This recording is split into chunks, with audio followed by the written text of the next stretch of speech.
আসলে ন্যায় বিচার করারও একটা পরিবেশের প্রয়োজন হয়। সাক্ষী সাবুতগুলো পর্যালোচনার ক্ষেত্রে তারা দায়িত্বশীলতার যথাযথ দায়িত্বশীলতার পরিচয় দেয় না। ন্যায় বিচারের একটা পরিবেশ তৈরি হয়েছে অনেক রক্তের বিনিময়ে।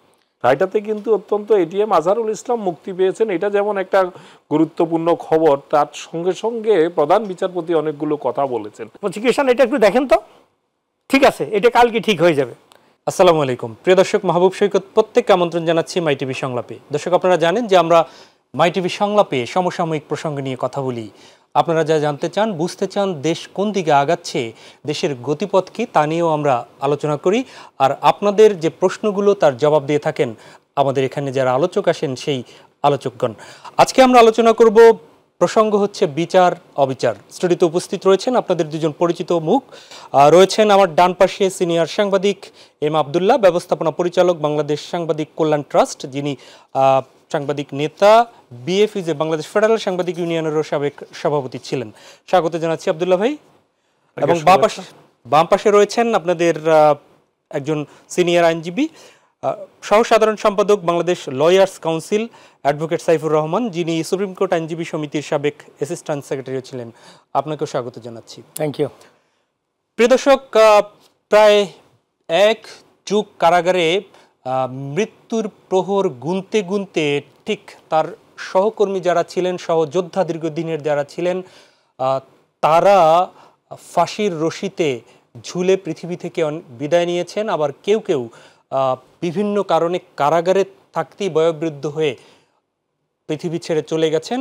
তাদেরই এক সহযোদ্ধা আন্তর্জাতিক অপরাধ ট্রাইব্যুনালের মামলার রায়ে যিনি গুনছিলেন একদম পৃথিবী থেকে চলে যাওয়ার, সেই এটিএম আজহারুল ইসলাম বাংলাদেশ জামায়াত ইসলামের ভারপ্রাপ্ত সেক্রেটারি জেনারেল ছিলেন। তাকে আজকে উচ্চ আদালত রায়ে বলেছেন তিনি নির্দোষ এবং তাকে খালাস দেওয়া হয়েছে। আমরা প্রথমেই সেই আলোচনাটি নিয়েই শুরু করব। সাইফুর রহমান, আপনি এই বিচার কার্যের সাথে ছিলেন এবং তার আইনজীবীদের প্যানেলেও আপনি ছিলেন। শুনবো যে বিচারের যে জায়গাটি, সেটি রায়ে আদালতের মর্যাদা সমুন্নত হয়েছে, এটি আপনাদের আর এক আইনজীবী শিশির মনির বলেছেন। জামাতের আমির এটিকে বলেছেন ন্যায় বিচার নিশ্চিত হয়েছে। প্রশ্ন হচ্ছে যে এই ন্যায় বিচার নিশ্চিত করতে ফ্যাসিবাদ বিরোধী আন্দোলনের পরও প্রায় 9-10 মাস চলে গেল, এতদিন কেন লাগলো এই প্রক্রিয়া শেষ হতেও? ধন্যবাদ মাহবুব সৈকত, আপনাকে গুরুত্বপূর্ণ বিষয়ের আপনি আজকে আলোচনার অবতারণা করেছেন। আমি দর্শকবৃন্দকে অভিনন্দন জানাচ্ছি, সাথে আমাদের প্যানেল আলোচক আমাদের শ্রদ্ধেয় জনাব আবদুল্লাহ সাহেব, যিনি সাংবাদিকদেরই নেতৃত্ব দিয়েছেন এবং বিভিন্ন সময় আমরা একসাথে কথা বলারও সুযোগ হয়েছে। তো যে বিষয়টা এখানে বলা দরকার সেটা হলো, আসলে ন্যায় বিচার করারও একটা পরিবেশের প্রয়োজন হয়। যে পরিবেশটা না আসলে কিন্তু ন্যায় বিচার নিশ্চিত করা যায় না। তো এই জন্য আজকে ন্যায় বিচারের একটা পরিবেশ তৈরি হয়েছে অনেক রক্তের বিনিময়ে। সেই রক্তের বিনিময়ে একটি ন্যায় বিচারের পরিবেশ তৈরি হওয়ার কারণেই মূলত আমরা মনে করি যে এই ন্যায় বিচারটা নিশ্চিত হয়েছে। আপনি হয়তো বলবেন, তাহলে আগের বিচারগুলোকে আমরা কি বলবো? তো আগের বিচারগুলো যে প্রশ্নবিদ্ধ বিচার ছিল, আমরা সব বিচারের ব্যাপারে বলছি না, যেখানেই শুধুমাত্র এই ট্রাইব্যুনালের সাথে রিলেটেড যে মামলাগুলো, যে রায়গুলো হয়েছে, সেই রায়গুলো ব্যাপারে আমাদের বক্তব্যটা ছিল। কারণ এখানে ন্যায় ভ্রষ্ট রায় হিসেবে ব্যারিস্টার রাজ্জাক প্রথম জাজমেন্টের পরপরই কিন্তু তিনি মন্তব্য করেছিলেন এই ট্রাইব্যুনালে, যখন আব্দুল কাদের মোল্লা সাহেবের রায় হয়েছিল। এবং মজার ব্যাপারটা কি দেখেন, যে ট্রাইব্যুনাল আব্দুল কাদের মোল্লা সাহেবকে যাবজ্জীবন দিয়েছিলেন, কিন্তু যেখানে আইনে আপনার আপিলের কোনো সুযোগ ছিল না সরকার পক্ষের, সেখানে কিন্তু আপিল সংযোজন করেই ভূতাপেক্ষ সাপেক্ষে ইমপ্লিমেন্টেশনের এই ক্লজ দিয়েই আইন তৈরি করে এপিলেট ডিভিশন জনাব আব্দুল কাদের মোল্লাকে ফাঁসি দিয়েছেন। এবং ফাঁসির বিচার রায়, চূড়ান্ত রায় হওয়ার পরে কিন্তু চূড়ান্ত রায়টা প্রকাশিত হওয়ার আগে একটি শর্ট আদেশের ভিত্তিতে তার ফাঁসিও কিন্তু কার্যকর করে ফেলা হয়েছে। তা আপনি দেখুন, ন্যায় বিচারটা যেখানে মানুষ বিচারালয়ে আশ্রয়ের জন্য আসে এবং নিশ্চিতভাবে ন্যায় বিচার পাবে এটা প্রত্যাশা করি, কিন্তু দিনের পর দিন অপেক্ষা করে। তো আমাদের আদালতে সেই কাজটা বিঘ্নিত হয়েছিল এবং বিভিন্ন কারণে আমাদের এই মামলায়, বিশেষ করে এটি আজহারুল ইসলাম সাহেবের মামলায় এইটা একটা সুযোগ এসেছে যে প্রত্যেকটা মামলা, বিশেষ করে আব্দুল কাদের মোল্লা সাহেবের মামলা জাজমেন্ট এখানে রেফারেন্স হিসেবে আসছে, মীর কাসেম আলীর মামলাটা আসছে, বা এই ছাড়া বাকি যাদের এই ফাঁসি দেওয়া হয়েছে, যাবজ্জীবন দেওয়া হয়েছে, তাদের মামলারও কিন্তু রেফারেন্স এখানে এসেছে। সব মামলায় যেটা দেখানো হয়েছে সেটা হলো ন্যায় বিচার নিশ্চিত করার জন্য কতগুলো মৌলিক বিষয় খুব জরুরি। সেটা হলো আপনি যেমন খেলাধুলায় দুইটা প্লেয়ার ফ্রি হ্যান্ডে খেলতে পারলে কিন্তু খেলাটা জমে। এখন আমাদের সময়ে যে আমরা এই ট্রাইব্যুনালে যখন কাজ করেছি, আমরা কোর্টকে বলেছি আমাদেরকে হাত পা বেঁধে পুকুরের ভিতর ফেলে দেওয়া হলো বা সাগরে ফেলে দেওয়া হলো, তারপরে বললো যে আপনি সাঁতার দিয়ে ওই পারে পার হয়ে যান। কারো পক্ষে কিন্তু এই সাঁতার দিয়ে পার হওয়া সম্ভব না। আর এটি আজহারুল ইসলাম সাহেব সৌভাগ্যক্রমে বেঁচে আছেন বিদায় আজকের ওই বাকি অফিসারগুলো এখানে পরিষ্কার করা আমাদের পক্ষে সম্ভব হয়েছে। তো এই জন্য বলছি যে ন্যায় বিচার কোথায় কোথায় এখানে বিঘ্নিত হলো। আমরা যখন আদালতে কোনো একটা পয়েন্ট ট্রাইব্যুনালে তুলে ধরতাম যে এটা লেকিংস আছে, তখন আমাদের যিনি বিচারক ছিলেন তৎকালীন চেয়ারম্যান ট্রাইব্যুনালের, তিনি বললেন যে এই প্রসিকিউশন এটা একটু দেখেন তো, ঠিক আছে এটা কালকে ঠিক হয়ে যাবে। অর্থাৎ আমরা লেকিংস ধরে দিলাম কোর্টে, কোর্ট এটা নোটেড নিবে আর এই ডাউটটা কিন্তু আসামিকে দিয়ে দেবেন। এটাই ছিল ন্যায় বিচারের মূল জিনিস আর কি। অথচ আমরা কোনো একটা ডাউট তৈরি করার সাথে সাথে এই ডাউটটা পরবর্তী এই সময়ে অথবা না ঠিক আছে আপনি তো ভুল বলেছেন, এটা এভাবে আপনি ঠিক করে বলেন, তো ওইটাই বলি আবার ওইটাকে সাক্ষীকে রেকর্ড করা হতো ট্রাইব্যুনালে। তো এইভাবেই কিন্তু ন্যায় বিচার পাওয়ার যে রাস্তাটা আমরা ট্রাইব্যুনাল থেকে এটা বুঝতে পেরেছি। এখানে সাক্ষী যথার্থভাবে উপস্থাপন করার সুযোগ হয়নি, সাক্ষীরা ফ্রিলি আসি সাক্ষী দিতে পারেন নাই। আর অন দ্য আদার হ্যান্ড এদের বিরুদ্ধে যে সাক্ষীগুলো দেয়া হয়েছে তাদেরকে কিন্তু তারা ইনসিকিউর করে আনা হয়েছে, তাদেরকে বিভিন্ন সেফ রুমে রাখা হতো। এবং যার যেটা সমস্যা ছিল, আমার অনেক সাক্ষীর সাথে কথা হয়েছে, আমরা প্রশ্ন করেছি তাহলে যে আপনি যে সাক্ষী দিতে আসছেন তার আগে ওই যে সাগর পাড়ের আপনার যে একটা দোকান আছে ওইটা বরাদ্দ দিয়েছে আপনাকে? কয় আমাকে ফুল বরাদ্দ দিবে বলছে, এটা দেয় নাই, অর্ধেক দিয়েছে মাত্র। স্যার আমরা এই প্রসঙ্গে আসব কোথায় কোথায় ন্যায় বিচার বিঘ্নিত হতো এবং আজহারুল ইসলামের মুক্তি পেতে আর কত কি প্রক্রিয়া আছে সেটি আমরা শুনবো। আমরা একটু ঘুরে আসি। আব্দুল্লাহ, আপনি মূলত সংবাদকর্মী, এখনো সাংবাদিকতার অঙ্গনেই আছেন, তাদেরকে নিয়ে কাজ করছেন। আমি একটু কোট করি বিএনপির শীর্ষ নেতা সালাউদ্দিন কাদের চৌধুরী, তাকে তিনি বলেছিলেন, এই আজকের পরে আবার সামাজিক যোগাযোগ মাধ্যমে তার বক্তব্যগুলো ব্যাপকভাবে প্রচারিত হচ্ছে, এই ট্রাইব্যুনাল যেন বহাল থাকে, কারণ এই ট্রাইব্যুনালে তোমাদের বিচার হবে এবং সত্য একদিন উদ্ঘাটিত হবে। উনি মোটামুটি এভাবেই বলেছেন। তো সেই যে তার যে বলাটা, সেটি কি ফলে যাচ্ছে মনে করছেন, নাকি পরিবর্তিত একটা প্রেক্ষাপটে জামাত কোনো ফায়দা এখান থেকে নিয়ে নিচ্ছে? ধন্যবাদ। মাই টিভির এই শো যারা দেখছেন এবং ভার্চুয়াল জগতে যারা দেখবেন সবাইকে শুভেচ্ছা, এবং আমার সহ আলোচক প্রিয় ভাই সাইফুর রহমান, অ্যাডভোকেট সাইফুর রহমান এবং উপস্থাপক সবাইকে শুভেচ্ছা জানাচ্ছি। দেখুন, আমি শুরুতেই আল্লাহর কাছে শুকরিয়া আদায় করতে চাই যে এটিএম আজহারুল ইসলাম আমার অত্যন্ত ঘনিষ্ঠ মানুষদের মধ্যে একজন। বিশেষ করে আজহার ভাইয়ের সাথে আমি দৈনিক ইনকিলাব থেকে যখন একটা সময় জামাতের নিউজের দায়িত্বে ছিলাম, যেটা আমরা বিট বলি, জামাত বিটে কাজ করতাম এবং দৈনিক ইনকিলাব থেকে জামাতের নিউজ যখন কভার করতাম তখন এটিএম আজহারুল ইসলাম ছিলেন ঢাকা মহানগর আমির জামাতের। তখন এই যে বর্তমানে জামাতের যেটি দীর্ঘ দিন বন্ধ থাকার পরে পুরানা পল্টনে যে অফিসটি এখন আবার চালু হয়েছে, এই অফিসেই তিনি বেশিরভাগ সময় দিতেন এবং এত হৃদ্যতার জায়গা তার, মানে দুপুর হলে অনেক সময় ফোন করতেন যে আব্দুল্লাহ ভাই কোথায় আছেন, আসেন একসাথে। এই জন্য বহুদিন আমার প্রেস ক্লাব থেকে বা বাইতুল মোকাররমের বা দৈনিক বাংলা এলাকায়, তখন তো প্রোগ্রামগুলো বেশিরভাগ হতো বাইতুল মোকাররমের উত্তর গেট, দৈনিক বাংলা মোড়, এই এলাকাটাতে রাজনৈতিক প্রোগ্রামগুলো হতো। দুপুর হলে এভাবে ফোন দিতেন আর একসাথে গিয়ে খাওয়া দাওয়া করতাম। এরকম একজন মানুষ, সজ্জন মানুষ, তাকে নিরপরাধ মানুষকে, যার বয়সই ম্যাচ করে না এই অভিযোগের সাথে, তার বয়সের ব্যাপারটা আপনারা জানেন যে তিনি তাকে, হ্যাঁ, তিনি তার যে বয়স হয়েছিল ওই সময়টাতে তার যে ভূমিকাগুলো যেভাবে তুলে আনা হয়েছে, এগুলা নিয়ে অনেক হাস্যরস, অনেক তার লয়াররাও এগুলা কোর্টে উপস্থাপন করেছেন, কিন্তু কোনো পাত্তা দেওয়া হয়নি। আজকে তিনি নির্দোষ প্রমাণিত হয়েছেন, খালাস হয়েছেন, এটা আল্লাহর অশেষ রহমত।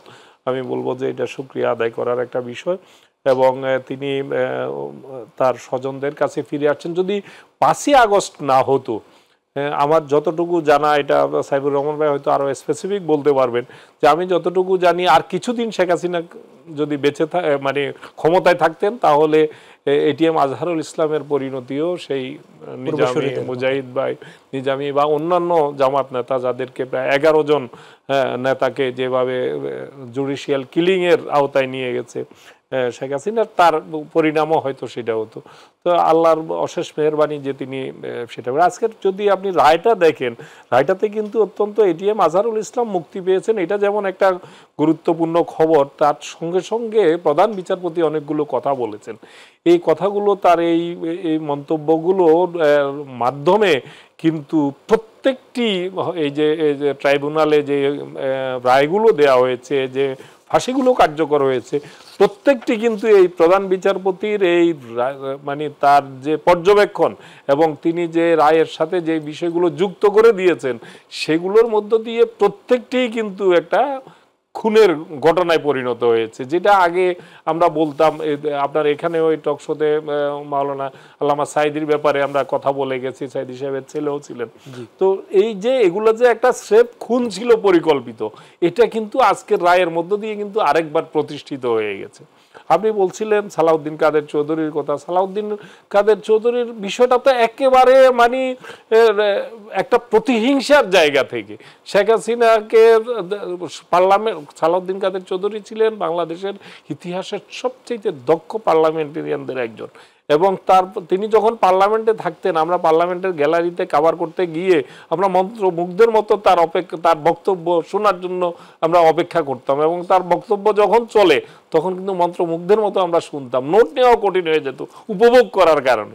তো এইরকম একজন পার্লামেন্টেরিয়ান, যার মানে পুরো পরিবার, তার বাবা ছিলেন স্পিকার, এইরকম একজন ব্যক্তিকে মানে টার্গেট করে যেভাবে তাকে, এবং তার গ্রেপ্তার থেকে শুরু করে প্রত্যেকটা ঘটনা কিন্তু একদম চরম প্রতিহিংসার, জিঘাংসার একটা আমরা চরিত্র দেখি। তাকে গ্রেপ্তারের সঙ্গে সঙ্গে কিন্তু তার উপর অকথ্য নির্যাতন হয়েছে, এবং সেখানেই তার উপর যে ঝড় বয়ে গেছে, সেটা তার ফাঁসির তো আলটিমেটলি তাকে জীবনই দিতে হয়েছে, কিন্তু গ্রেপ্তারের সময় তার সাথে যে আচরণটি করা হয়েছে, আমরা পরবর্তীতে যে ঘটনাগুলো জেনেছি, এটা খুবই দুর্ভাগ্যজনক। তার সমাধির পাশের সাইনবোর্ডও খুলে ঠেলে ফেলেছিল। তিনি খুবই দূরদর্শী ছিলেন বলেই তিনি বলতে পেরেছিলেন যে এই কোর্ট যেন থাকে, এবং তিনি অত্যন্ত স্বাভাবিকভাবে, এই কথা কোনো উত্তেজনার বসে বলেন নাই, অত্যন্ত ঠান্ডা মাথায় তার ভিডিওটা, সেই ভিডিওটা এখন আবার ভাইরাল হয়ে গেছে, সেটা দেখলে বুঝতে পারেন অত্যন্ত ঠান্ডা মাথায় বুঝে শুনেই তিনি বলেছেন যে এই কোর্টটা, আমার একটা কথা, এই কোর্টটা যেন, এই ট্রাইব্যুনালটা যেন থাকে ভবিষ্যতে। এবং তিনি যিনি কামরুল ইসলাম, যিনি তখন আইন প্রতিমন্ত্রী ছিলেন, তা সামনে দিয়ে হেঁটে যাচ্ছিলেন, তাকেও কিন্তু ডেকে কি বলেছিলেন সেটাও আমরা ভার্চুয়াল জগতে দেখি। তো সুতরাং এই যে জুডিশিয়াল কিলিংগুলো হয়েছে, তার মধ্য দিয়ে আজকে প্রধান বিচারপতি বলেছেন যে পুরো উপমহাদেশের বিচার ব্যবস্থা, ফৌজদারি যে বিচার ব্যবস্থা, এটাকে কিন্তু একবারে ডেস্ট্রয় করে দেওয়া হয়েছে, এটা লঙ্ঘন করে পুরো কাজটা করা হয়েছে। এবং তিনি একই সঙ্গে আপিল বিভাগের ব্যাপারে অত্যন্ত ক্ষোভ প্রকাশ করেছেন, যে সেখানে যে সাক্ষী সাবেদগুলো এনে এদের বিরুদ্ধে রায় দেওয়া হয়েছে, আপিল বিভাগ দুঃখজনকভাবে এই সাক্ষী সাবেদগুলো পর্যালোচনার ক্ষেত্রে তারা দায়িত্বশীলতার, যথাযথ দায়িত্বশীলতার পরিচয় দেয় না। এটা কিন্তু অত্যন্ত, এই রায়ের এই অংশটি, এই মন্তব্যগুলো আমি মনে করি বাংলাদেশের বিচার ব্যবস্থার জন্য একটি ঐতিহাসিক দলিল হয়ে থাকবে, যে এতগুলো ঘটনা, এতটুকুগুলো জুডিশিয়াল কিলিংয়ের ঘটনা আজকে প্রমাণিত হয়ে গেল যে কিভাবে বিচারিক হত্যার মধ্য দিয়ে একটা রাষ্ট্রকে, একটা দলকে, একটা গোষ্ঠীকে কিভাবে কোন জায়গায় নিয়ে যাওয়া হয়। অ্যাডভোকেট সাইফুর রহমান, আপনার কাছে যে প্রসঙ্গটি ছিল, মুক্তি পেতে আর কি কি প্রক্রিয়া বাকি আছে এটিএম আজহারুল ইসলামের, কবে নাগাদ উনি মুক্তি পাবেন? বা মুক্তি এবং এই সাধারণত এক্সিকিউশন যেটা আগে হয়েছে, প্রক্রিয়াটা কিন্তু একই। জি, অ্যাপিলেট ডিভিশনে প্রথমে একটু রায় হওয়ার পরে এটার সাধারণত আইনজীবীরা আবেদন করে থাকে একটা অ্যাডভান্স অর্ডারের জন্য, যেটাকে শর্ট অর্ডার বলা হয়, এবং অ্যাকর্ডিংলি এটিএম আজহারুল ইসলাম সাহেবের ব্যাপারে এটা চাওয়া হয়েছে এবং আদালত সেটা মঞ্জুর করেছে। তো এই শর্ট অর্ডারটা যদি আমি যতটুকু জানি ইতিমধ্যে সে অর্ডারও স্বাক্ষর হয়ে গিয়েছে। তো এটা কমিউনিকেট হয়ে গেলে সন্ধ্যার মধ্যে সেটা প্রসেস হয়ে যাবে। এখান থেকে প্রথমে ট্রাইব্যুনালে হয়ে যাওয়ার কথা আর কি। হ্যাঁ, রাতের মধ্যে তাহলে কি বের হওয়ার প্রসেস হয়ে যাওয়ার কথা। এটা কমিউনিকেশনের উপরে নির্ভর করবে। এখন মনে করেন একই আদেশটা, এগুলো তো ওই অফিসিয়ালি লোক গিয়ে কমিউনিকেট করতে হবে।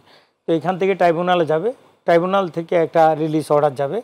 রিলিজ অর্ডারটা তখন আপনার এই প্রথমে কাশিমপুর যাবে। তো কাশিমপুর থেকেই কিন্তু সে অর্ডারটা আবার ব্যাক করে উনি এখন যেখানে চিকিৎসাধীন আছেন সেখানে আসবে। আচ্ছা, তারপরে উনি বের হয়ে আর কোনো জটিলতা থাকবে না।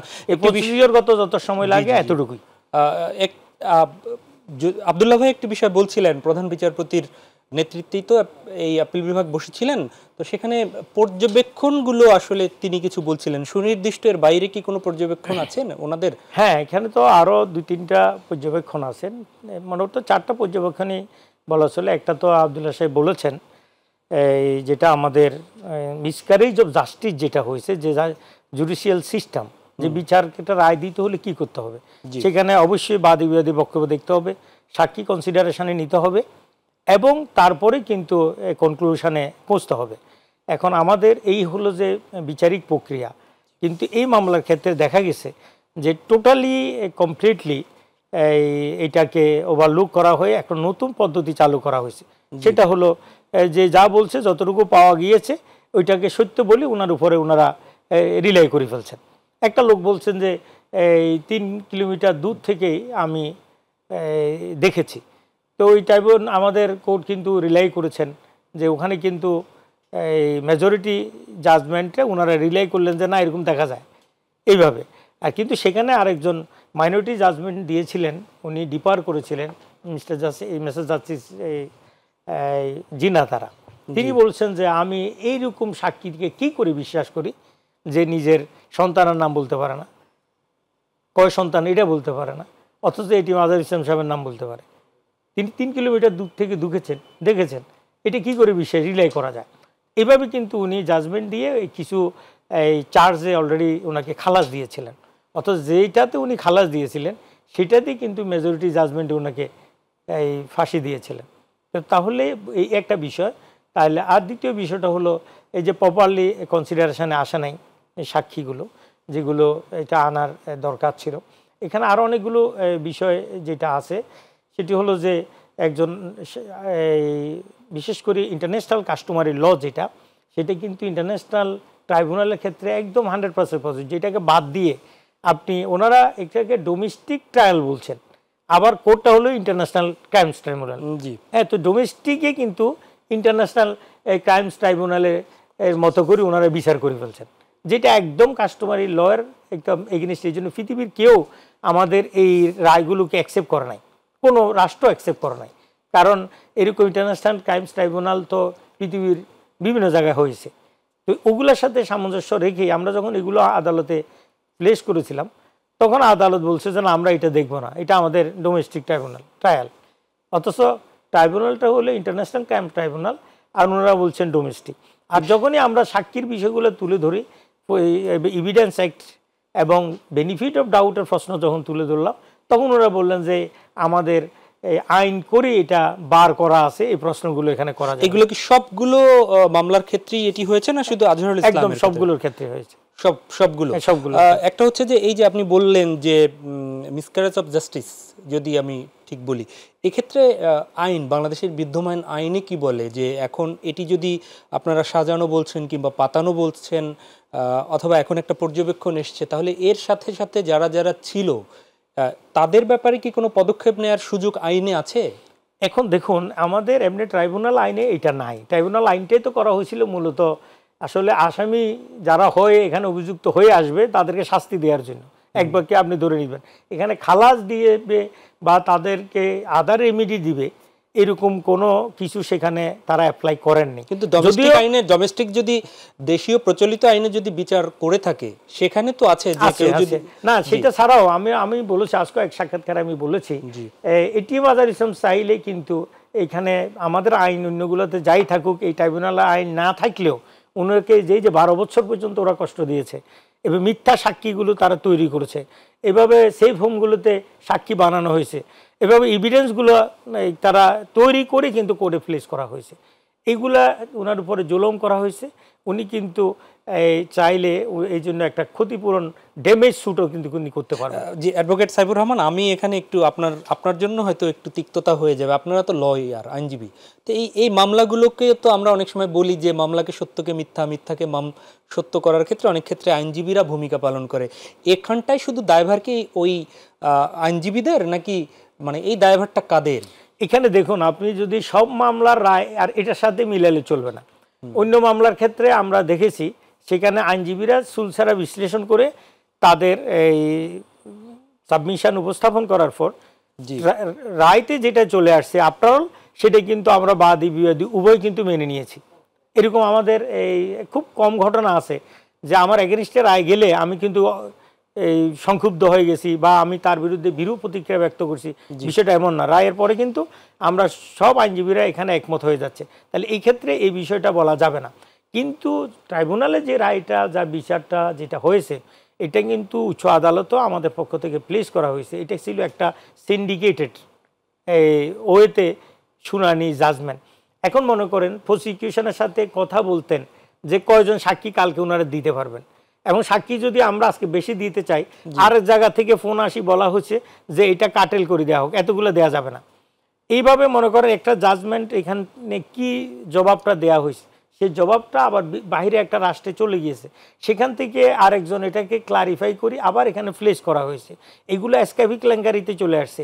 এমনকি সাবেক প্রধান বিচারপতি জনাব এসকে সিনহা, তিনি তার যে বইটা লিখেছেন সেখানে কিন্তু এই যে কনভারসেশনগুলো, কে কাকে ফোন করছে, কে কি বলছে, প্রাইম মিনিস্টার কি বলছে, আমাদের এই নিজামুল হক নাসিম সাহেব কি বলছেন, উনি কিন্তু অ্যাজ এ চিফ জাস্টিস এগুলো সব করে দিয়েছেন। আব্দুল্লাহ ভাই, এটি কি সিন্ডিকেট একটা বলছে, এটি যদি এটিকে আপনি সিন্ডিকেট বলে থাকেন, তাহলে এই সিন্ডিকেট কেন এই শীর্ষ নেতাদের টার্গেটটা করলো, বা এই যে আন্তর্জাতিক অপরাধ ট্রাইব্যুনাল করে এই পথে কেন আগালো, এর সাথে কারা কারা সেই সিন্ডিকেটের মনে করছেন আপনি তো পর্যবেক্ষক সাংবাদিক হিসেবে, কেন সেটি করা হলো?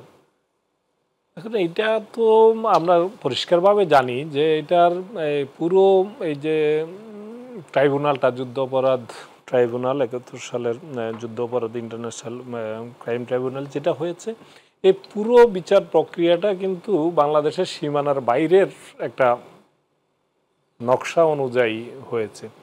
একটি বাংলাদেশে ইসলামপন্থী রাজনীতিকে ধ্বংস করার জন্য, ইসলামপন্থী নেতাদেরকে শেষ করে দেওয়ার জন্য, নির্মূল করার জন্য, এটা আমাদের প্রতিবেশী দেশের একটা সুদূর প্রসারী পরিকল্পনার অংশ হিসেবে হয়েছে।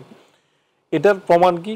এটার প্রমাণ হলো আপনি দেখবেন যে প্রত্যেকটি এই মামলাগুলো চলাকালে আমরা সায়েদি সাহেবের মামলায় শুকরঞ্জন বালি সাক্ষীর পরিণতি আমরা দেখেছি। তাকে গেট থেকে অপহরণ, সে যখন তাদের সাজানো মতো সাক্ষী দিতে রাজি হলো না, তখন কিন্তু তাকে গেট থেকে অপহরণ করে তাকে পাওয়া গেল কোথায়? পাওয়া গেল ভারতে। এবং সেখানে ভারতের কারাগার থেকে তাকে অনেক হয়তো সংখ্যালঘু হিসেবে শেষ পর্যন্ত মুক্তি পেয়েছে, না হলে তার হয়তো সন্ধানও মিলত না। তো এই জায়গাগুলোতে পুরো এটা মাস্টার প্ল্যানের আওতায় হয়েছে। শুধু সিন্ডিকেট বললে এটা কম বলা হবে, এটা পুরো একটা বাংলাদেশে ইসলামপন্থী রাজনীতিটাকে নির্মূলের নকশার অংশ হিসেবে এবং ইসলামপন্থী রাজনীতিকে নেতৃত্ব শূন্য করে এটা শেষ করে দেওয়ার পরিকল্পনার অংশ হিসেবে হয়েছে। কিন্তু ৭১ তো যে ঘটনাগুলো ঘটেছে সেটি তো মিথ্যে নয় যে ৭১-এ এই ঘটনাটা ঘটেছিল। তো সেইখানটায় তাদেরকেই কেন টার্গেট করা হলো? ৭১-এর এই যে জ্বালাও পোড়াও, অগ্নিসংযোগ, ধর্ষণ, এই ঘটনাগুলো তো ঘটেছিল। এই ঘটনা ঘটেছে, এটা তো কেউ অস্বীকার করছে না। এই ঘটনাগুলো কিভাবে ঘটেছে, কারা ঘটিয়েছে, এগুলোর ব্যাপারে কিন্তু স্বাধীনতা উত্তরকালেই তৎকালীন যে শাসক ছিলেন শেখ মুজিবুর রহমান, তিনি কিন্তু এটার ফয়সালা করে রেখে গেছেন। এবং তখনই এই বিষয়গুলো এসেছিল, কতজন সত্যিকারের যুদ্ধাপরাধী যে তালিকা কিন্তু তখনই চূড়ান্ত হয়েছিল।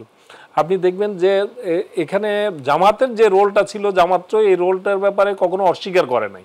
জামাত নেতৃত্ব বলেছে যে হ্যাঁ, আমরা এই বাংলাদেশের মানে পাকিস্তানটা দিল্লির অধীনে, দিল্লির আধিপত্যে চলে যাবে, এই আশঙ্কা থেকে আমরা এই ইয়েটার বিরোধিতা করেছি। এটা তো তারা অস্বীকার করেন নাই। আজকে সিগনিফিক্যান্ট আমি মনে করি যে এটা তারই অংশ হিসেবে আজকে জামাতের আমির একটা সংবাদ সম্মেলনে তিনি নিঃশর্তভাবে ক্ষমা চেয়েছেন ভুলের জন্য। আমি মনে করি যে এটাও কিন্তু ইন্টার রিলেটেড একটা বিষয়, কারণ দীর্ঘদিন যাবৎ বাংলাদেশে একটা পক্ষ বলছে যে তারা কোনো ক্ষমা জামাত চায় না। এইটা দিয়ে একটা মানে, যদিও এটা নিয়ে অধ্যাপক গোলাম আজম সাহেব বাইতুল মোকাররমের উত্তর গেটে একটি সমাবেশে একবার তিনি বলেছিলেন যে আমাদের সেই ৭১-এর ভূমিকা যদি যেভাবে এটা ভুল প্রমাণিত হয় তাহলে আমরা এটার জন্য ক্ষমা, জাতির কাছে ক্ষমা চাই।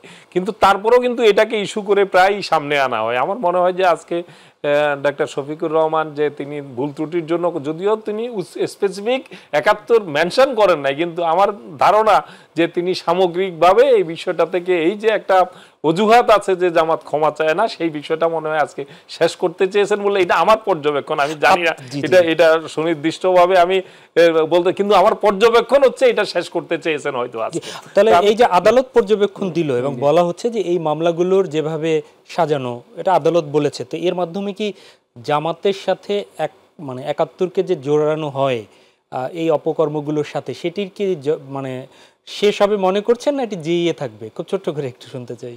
এটা তো যারা রাজনৈতিক হাতিয়ার হিসেবে, রাজনৈতিক ইস্যু হিসেবে, রাজনৈতিক অন্য কোনো আদর্শিক মোকাবেলা করার যাদের সেই সক্ষমতা নাই বা সেটা মনে করে যে মোকাবেলা করতে পারবেন না, আদর্শিকভাবে রাজনীতি মোকাবেলা করতে পারবেন, এটা তারা জিয়ে রাখবে সারা জীবনই, যত কিছুই হোক এই অজুহাতটা এটা থাকবেই। ধন্যবাদ। একটা বিরতিতে যেতে হচ্ছে। আমার ধারণা এটা শেষ হবে না রাজনৈতিক কারণে, এটা অন্য কোনো কারণে। দর্শক, আমরা কথা শুনছিলাম এম আব্দুল্লাহর কাছে, আমরা ফিরছি অ্যাডভোকেট সাইফুর রহমান আপনার কাছে।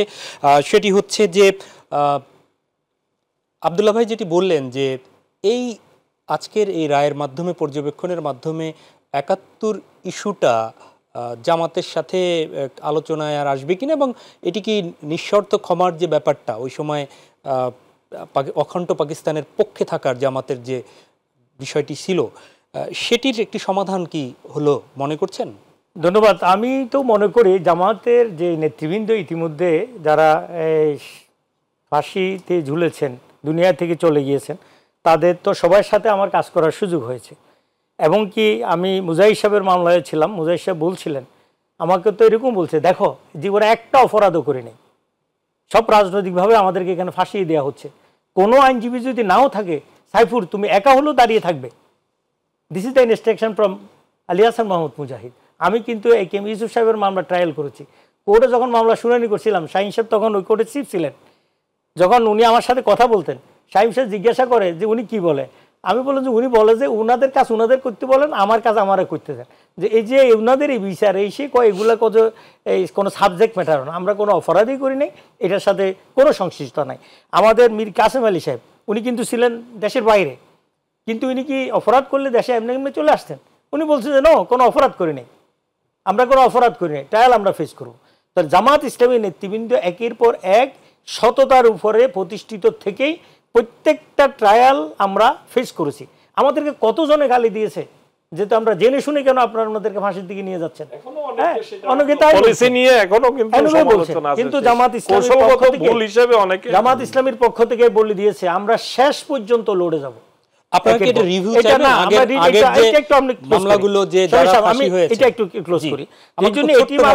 ইসলাম সাহেবের মামলার পুরা জাজমেন্ট এখনো তো আসে নাই, কোর্টে যতটুকু প্রকাশিত হয়েছে, আমরা যতটুকু প্লেস করেছি, এই জাজমেন্টের পরে জামাত ইসলামীর ব্যাপারে কেউ আর একটা শব্দ উচ্চারণ করার মতো সুযোগ থাকবে না।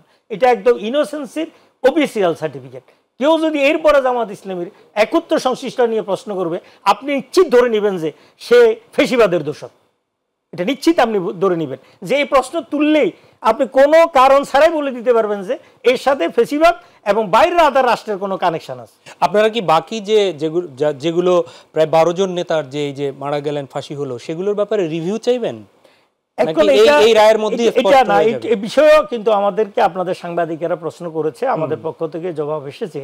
আসলে পূর্ণাঙ্গ রায় না আসা পর্যন্ত এই বিষয়ে কোনো চূড়ান্ত কথা বলা যাবে না। আর দ্বিতীয়ত হলো এটার সিদ্ধান্ত নেওয়ার একমাত্র অথরিটি হলো জামাত ইসলামী। আমরা তো শুধু যেইটা ইনস্ট্রাক্টেড হই আমরা সেই বিষয়ে কিন্তু ফাইল প্রসিড করি।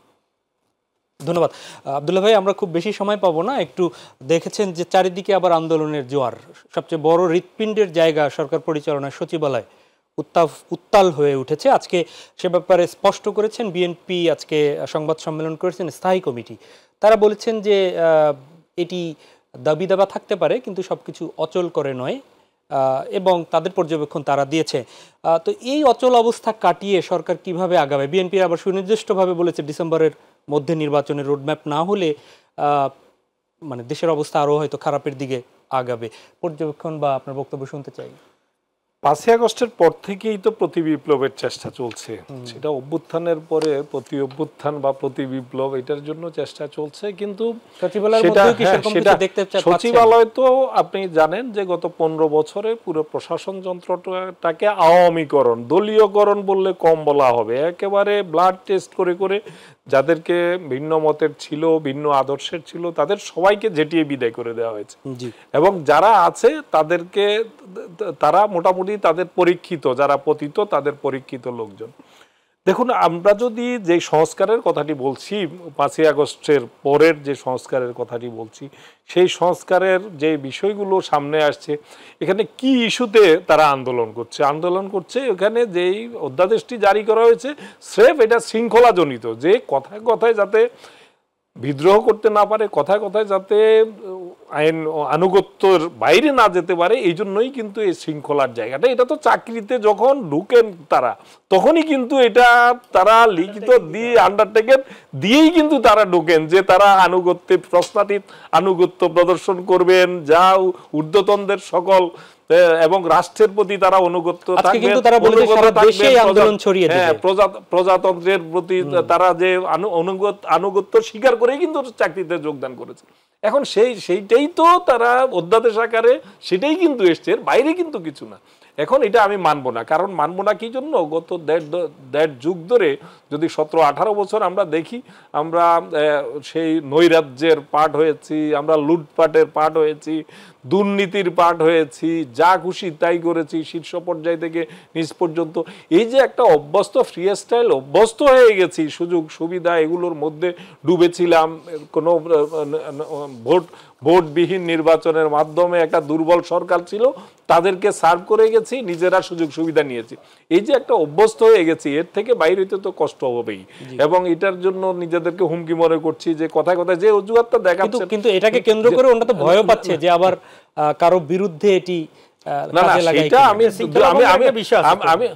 আমি দুই একজনের বক্তব্য যেটা শুনলাম, তারা বলছেন যে এটা মিসইউজ হবে। বাংলাদেশে তো মিসইউজ হচ্ছেই, সবকিছু তারা মিসইউজ করছেন না, যারা প্রশাসনে আছেন, যারা সরকারি কর্মচারী আছেন, তারা ক্ষমতা মিসইউজ করছেন না। মিসইউজ হওয়ার আশঙ্কা সব জায়গায় থাকে, কিন্তু আমরা যদি সংস্কার চাই, তাহলে এই সংস্কারগুলোর পাশে যদি রাজনৈতিক নেতৃত্ব যদি না দাঁড়ায় এবং সরকারের এই স্টেপের পক্ষে যদি না দাঁড়ায়, তাহলে আর কিছুই হবে না। তাহলে সবকিছু বাদশাহ দিয়ে আগের মতো করে আমরা আগের স্টাইলে চলি।